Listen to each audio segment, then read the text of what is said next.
اللہ تعالیٰ نے کائنات بنانے سے پہلے وجہ کائنات حضرت محمد مصطفیٰ صلی اللہ علیہ وآلہ وسلم کو تخلیق کیا، پھر اسی ترتیب پر پوری کائنات کا نظام چلایا۔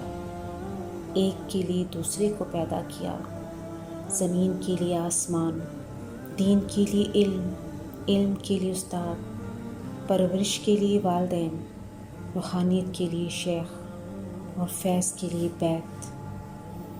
جیسے کائنات محمد صلی اللہ علیہ وآلہ وسلم کے وجود کے بغیر کچھ نہیں، ویسے ہی دین علم کے بغیر، علم استاد کے بغیر، روحانیت شیخ کے بغیر اور روحانیت کا فیض بیت کے بغیر ممکن نہیں۔ بیت دراصل اس وعدے پر عملداری کا پہلا قدم ہے جو عالم ارواح میں روحوں نے اپنے رب کے ساتھ کیا تھا۔ قرآن مجید میں ارشاد ہے، یقیناً جو لوگ بیعت کرتے ہیں وہ اللہ ہی کی بیعت کرتے ہیں، اللہ کا ہاتھ ہے جو ان کے ہاتھ پر ہے۔